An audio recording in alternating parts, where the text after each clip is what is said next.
I never thought I'd see my mother's handwriting spell out the words thief and disappointment in reference to me. But there it was, scrawled across the bottom of a letter I wasn't meant to see. A letter to our family attorney requesting immediate changes to both my parents' wills. A letter orchestrated by my sister Vanessa. We regret to inform you that due to recent discoveries of theft and betrayal by our younger daughter Emma, we wish to remove her entirely from our estate planning. The paper trembled in my hands as I stood frozen in my parents' study. I'd only come by to drop off my mom's birthday gift while they were out for lunch with Vanessa, my ever-perfect, ever-calculating older sister. I'd never have found the letter if I hadn't accidentally knocked over the stack of mail while placing Mom's wrapped present on the desk. My chest constricted with each breath as the words blurred before my tear-filled eyes. I had never stolen anything from my parents. Never. Yet here was evidence suggesting otherwise. Evidence my sister had carefully fabricated. Let me back up. I'm Emma Pearson, 32, single, and until approximately 11 hours ago, I believed I was a cherished daughter, despite my modest accomplishments compared to my sister's glittering resume. I teach art at an underfunded public high school, while Vanessa works as a high-powered corporate attorney in a downtown firm. I live in a small apartment with my rescue cat, Milo, while Vanessa owns a penthouse overlooking the city. I've always been the creative one, the sensitive one, the one who stayed close to home while Vanessa conquered the world. But I never thought I was the expendable one. I carefully replaced the letter and left my mother's gift on the desk, my hands shaking so badly I nearly dropped it twice. I drove home in a state of shock, my mind racing to understand what was happening. There had to be some explanation, some terrible misunderstanding. Then my phone rang. It was my father. "Emma," he said, his voice colder than I'd ever heard it. "Your mother and I need you to come to the house tonight at 7. We need to discuss something important." "Dad, Just be there, Emma. And please, for once, don't be late." The click on the other end left me staring at my phone in disbelief. For once, I was rarely late for anything. That was Vanessa's specialty, arriving precisely 15 minutes after everyone else, so all attention turned to her grand entrance. I spent the next few hours pacing my apartment, trying to piece together what might have happened. What evidence could Vanessa possibly have planted? What would make my parents, who had always been fair, if occasionally distant, believe I would steal from them? At 6:45, I pulled into my parents' driveway, noticing Vanessa's sleek black BMW already parked near the garage. She'd arrived early. That alone should have been a red flag. I found them all in the living room.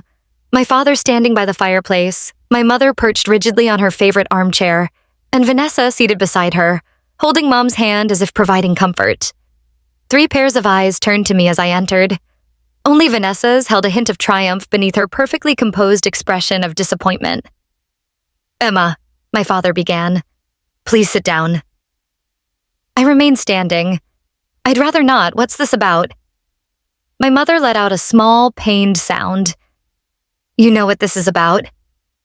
"Actually, I don't," I said, forcing my voice to remain steady. "But I have a feeling Vanessa does." My sister's eyes widened in practiced innocence. "Emma, please don't make this worse by trying to shift blame. We found everything." "Found what?" I demanded. My father walked to his desk and pulled out a folder. "These are copies of bank statements showing withdrawals from our accounts over the past 6 months. Small amounts cleverly taken, just under $1,000 each time." He placed the folder on the coffee table.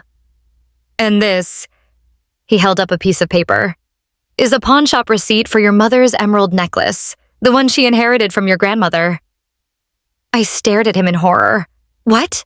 I never—" "It has your signature, Emma," my mother said, her voice breaking. "And they had your driver's license on file." "That's impossible." I stepped forward, grabbing the receipt. The signature looked remarkably like mine, but with subtle differences only I would notice. "This isn't my signature. Someone forged it." "The bank withdrawals were made using your old ATM card," my father continued as if I hadn't spoken. "The one you reported lost last year. Apparently it wasn't lost after all." I felt like I was drowning. I did lose that card. I reported it missing the same day. There should be records. The card was found in your old jewelry box in your childhood bedroom, my mother said, along with this. She held up a small key I recognized immediately, the key to her jewelry safe. I never had that key, I whispered. Never. Vanessa sighed deeply. Emma, we didn't want to believe it either. But when Mom noticed her necklace was missing, I helped them look into it. I didn't expect to find what we did. I turned to her, seeing the subtle curl of satisfaction at the corner of her mouth. You planted all of this. That's enough, my father snapped. Your sister is the one who discovered this, despite trying to protect you for months. She noticed the missing funds, but didn't want to worry your mother and me until she was certain. Of course. Vanessa the protector? Vanessa the perfect daughter.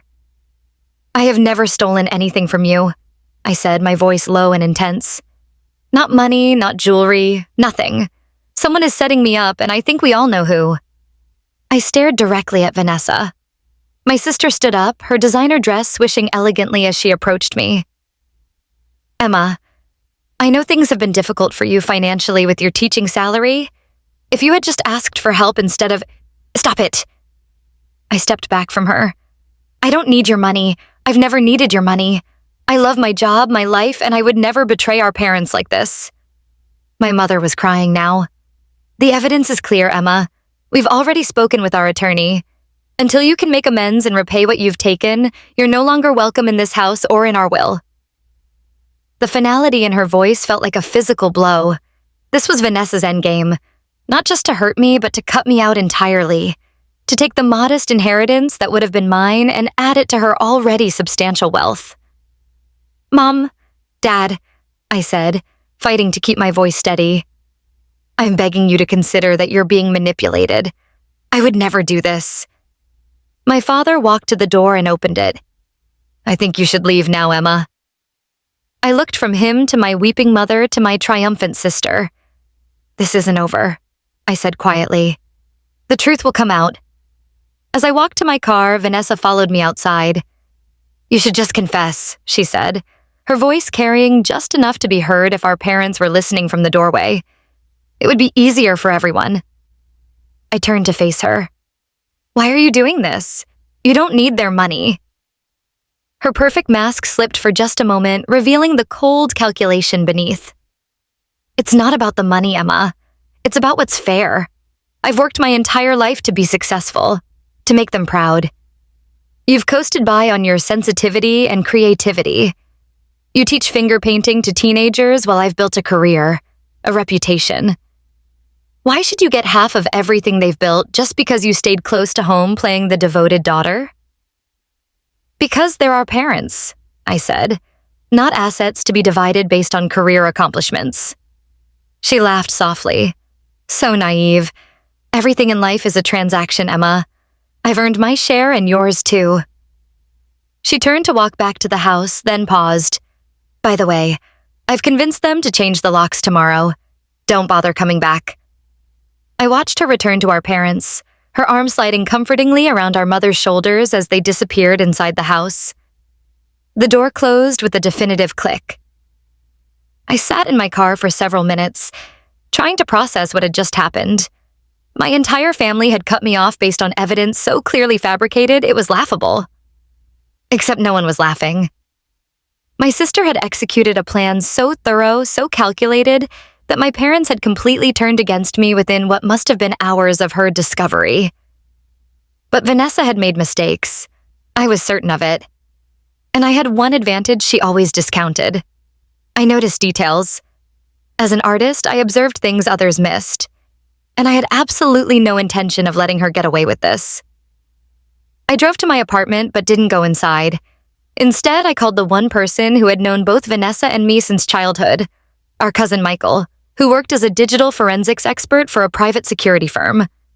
I need your help, I said when he answered, and I need absolute discretion. 2 hours later, Michael and I sat at a 24-hour diner going through everything I could remember.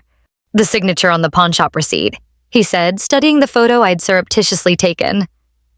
It's good, but the pressure points are wrong. You press harder on downstrokes.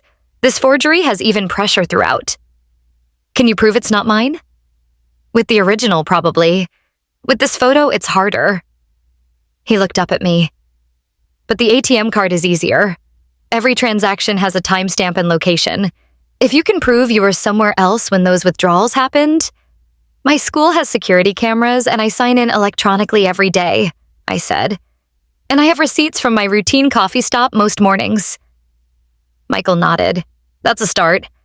What about the jewelry key? Any idea how Vanessa got it? I shook my head. Mom keeps it in her desk drawer. Vanessa could have taken it any time. What I don't understand is why Mom and Dad believe I would steal from them in the first place. We've always been close.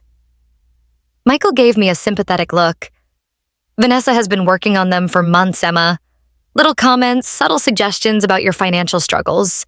I've heard some of it during family dinners. She's been laying groundwork. My stomach twisted. She's been planning this that long? Ever since your dad's health scare last year. I think it made her realize their estate planning was becoming more relevant. The reminder of my father's heart attack sent a fresh wave of pain through me. I'd taken 3 weeks off work to help care for him while Vanessa continued working, visiting only on weekends with elaborate gift baskets and specialists' contact information. I need to clear my name, I said firmly. Not just for the inheritance, but because I can't bear them thinking I would betray them like this. Michael was already typing on his laptop. The pawn shop. Do you know which one it was? Golden Opportunity on Maple Street. It was on the receipt. He nodded. They'll have security footage. If someone used your ID, we need to see that footage. They won't just give it to us. No, he agreed with a slight smile. But I have contacts in law enforcement who can request it officially if I suggest there's a pattern of fraud happening. For the next hour, we developed a plan. Michael would work on accessing the pawn shop footage and tracing the ATM withdrawals. I would gather my own evidence. My whereabouts during the alleged thefts, character references, financial records, showing I had never deposited large sums of cash. There's something else we need to consider, Michael said as we were preparing to leave. What if Vanessa took the necklace herself? It wouldn't be in the pawn shop at all. The thought stopped me cold. She might have kept it as a trophy.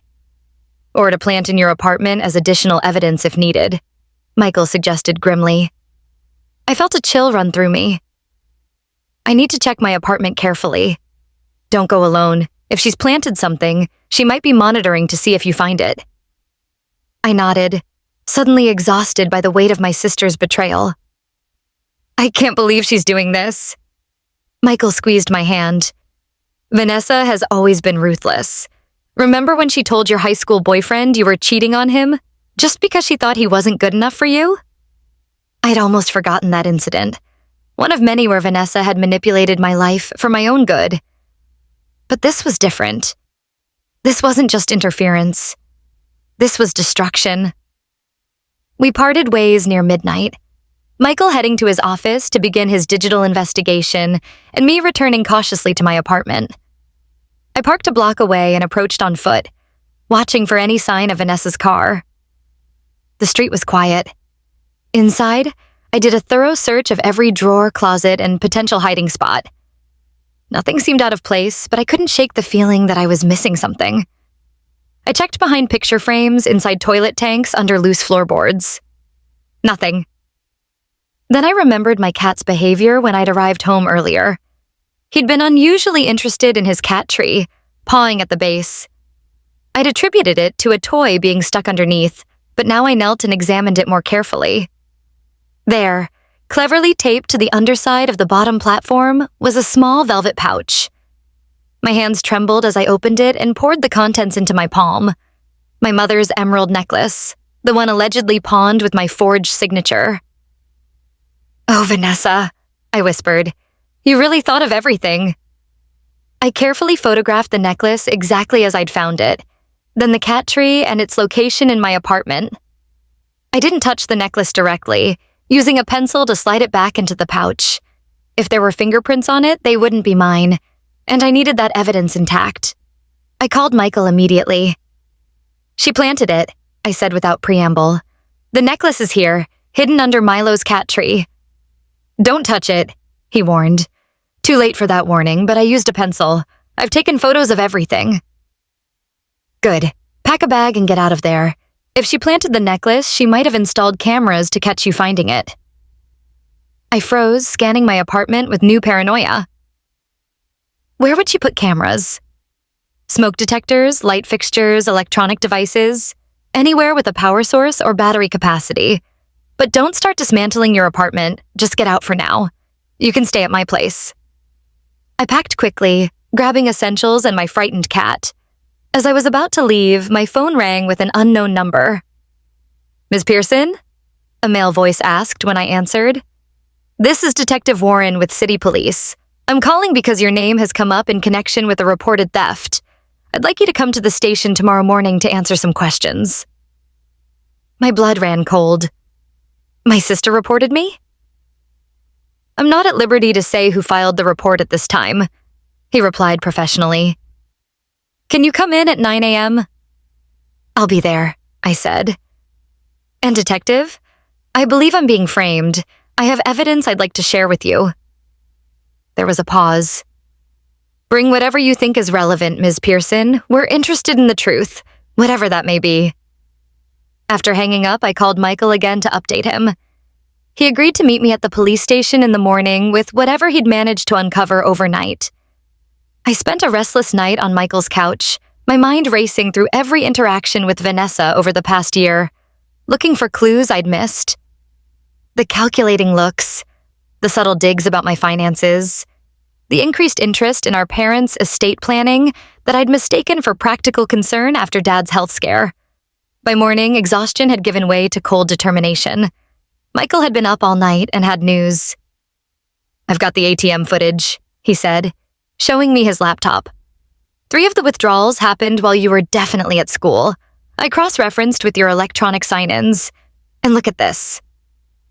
The grainy footage showed someone who was approximately my height and build, wearing a hooded jacket and sunglasses, withdrawing cash from my parents' account using what was presumably my old ATM card.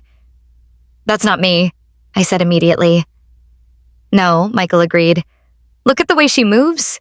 That's Vanessa in a wig. I'd stake my professional reputation on it.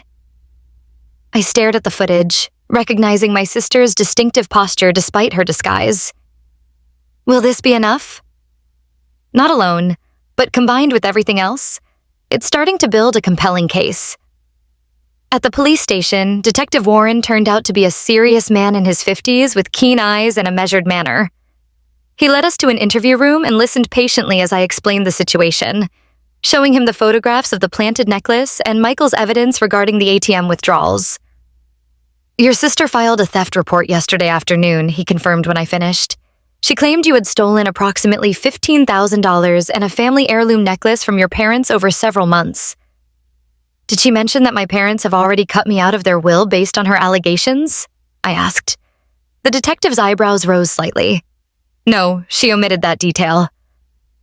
Michael presented his findings professionally, explaining the digital forensics that proved I couldn't have made the withdrawals.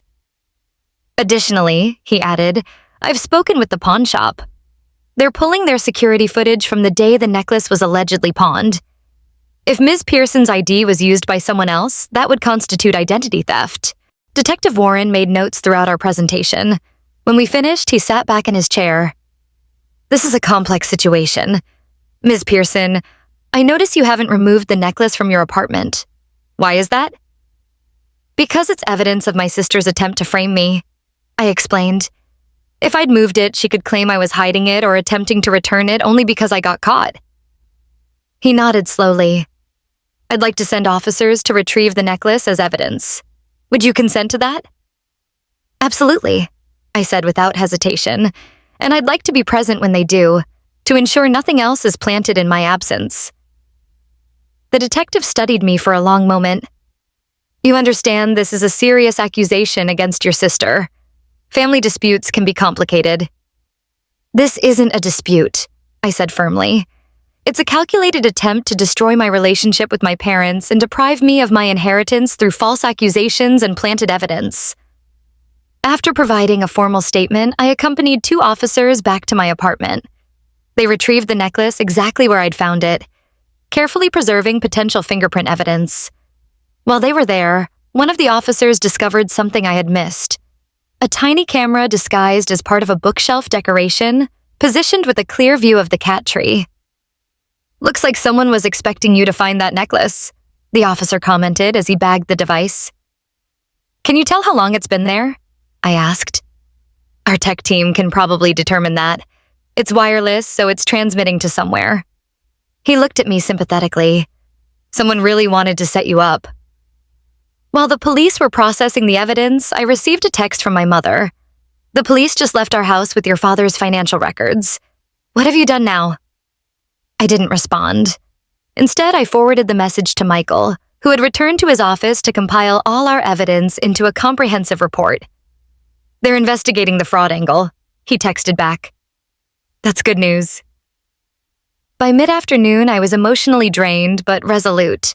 The police had taken my statement, collected the planted evidence, and were investigating the financial transactions. Michael had provided them with proof that I couldn't have been at the ATM locations when the withdrawals occurred. The pawnshop had confirmed they would release their security footage to investigators.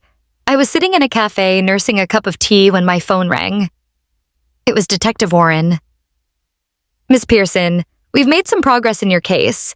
The camera found in your apartment has fingerprints that don't match yours. The necklace also has prints that don't match yours or your parents. We've also reviewed the pawn shop footage, and the person who pawned the necklace using your ID was definitely not you." He paused. "We'd like to bring your sister in for questioning. Do you know where she might be at this time?" "Probably at work," I said, providing the name of her law firm. "Or at my parents' house." "Thank you. I suggest you stay available but continue your normal activities. We'll be in touch." I hung up feeling a strange mixture of vindication and sadness. My sister's betrayal was being exposed, but at what cost to our family? I decided to go to the one place I could always think clearly, the small art studio I rented with 2 other teachers. I needed to process everything that had happened, and painting had always been my outlet. I had been working for about an hour when my phone rang again. This time it was my father. "Emma," he said, his voice strained. "The police are here with Vanessa. They're saying she planted evidence against you, that she's been stealing from us and blaming you." My brush froze mid-stroke. "Dad, is it true?" he interrupted. "Did she really do this?" "Yes," I said simply. "She did." There was a long silence. "Your mother is devastated. I don't know what to say, Emma. We believed her. We believed the worst of you without—" "I know, Dad," I said, my throat tight with unshed tears. "You can apologize later. Right now you need to cooperate with the police." "Will you come home?" he asked, sounding suddenly old and tired. "Please?" I closed my eyes, fighting the urge to immediately rush to comfort my parents. "I'll come when the police are finished. I think we all need some time to process this." After hanging up, I sat motionless before my half-finished painting. The anger and betrayal I'd been channeling into my art seemed incomplete now. Justice was being served, but the damage to my family felt irreparable. 3 hours later, I pulled into my parents' driveway. The police cars were gone. My father opened the door before I could knock, pulling me into an awkward embrace. "Emma," he said, his voice breaking. "I'm so sorry. We should have trusted you." Inside, my mother sat on the sofa, her eyes red and swollen. She looked up as I entered, her face crumpling. "Oh, Emma, what Vanessa did. I can't believe it." I sat across from them, maintaining a slight distance. "What did the police tell you?" My father explained that the evidence was overwhelming. The ATM footage clearly showed Vanessa disguised as me. The camera in my apartment was purchased with her credit card. The pawnshop employee had identified her from a photo lineup as the person who had used my ID to pawn the necklace. "She confessed," my mother said quietly. "When they confronted her with all the evidence, she admitted everything. She said she deserved the inheritance more than you did, that she'd earned it." The pain in my mother's voice was unbearable. "Where is she now?" "They arrested her," my father said, his voice hollow. "Fraud, theft, filing a false police report. Our attorney is trying to arrange bail, but I nodded, processing this. And the will? The letter I saw yesterday? My parents exchanged a guilty look. We called our attorney this morning, my father said. Before the police arrived, we told him to destroy the changes. We were already having doubts. Something about the whole situation felt wrong, but we couldn't put our finger on it. The letter was sitting right here on the desk, I said. That's how I found out. I accidentally saw it when I was dropping off Mom's birthday present. My mother's hand flew to her mouth. The gift. In all this chaos, I didn't even notice it. She went to the study and returned with the small wrapped package I'd left the day before. She opened it with trembling hands to reveal a hand-painted miniature portrait of her and my father on their wedding day, based on their favorite photograph. "Oh, Emma," she whispered, tears flowing freely. "It's beautiful. How could we have doubted you?" I didn't answer immediately. The pain of their quick willingness to believe the worst of me was still raw. "Vanessa has always been convincing," I said finally, "and she put a lot of thought into this plan." "We should have known better," my father said firmly. "You've never given us any reason to doubt your integrity. We were blind and foolish." We talked for hours, painful truths emerging from all sides. My parents admitted they had always favored Vanessa in subtle ways, impressed by her ambition and career. I acknowledged my resentment of that favoritism and my retreat into creative pursuits partly as a reaction. We discussed how Vanessa had masterfully played on their insecurities and prejudices to turn them against me. As evening fell, my father asked the question that had been hovering unspoken between us. "What happens to Vanessa now?" I sighed, looking out at the darkening sky. "That depends partly on whether you and Mom press charges for the theft." "She's our daughter," my mother said, distressed, "despite everything." "She tried to destroy my relationship with you," I reminded them. "She stole from you. She planted evidence in my home. She was willing to see me cut out of your lives completely." My father nodded slowly. "Yes. And there must be consequences for that. But perhaps there's a middle path. One that holds her accountable without destroying her life completely." In the end, we agreed that Vanessa would face legal consequences for her actions, but my parents would recommend leniency if she committed to therapy and making amends.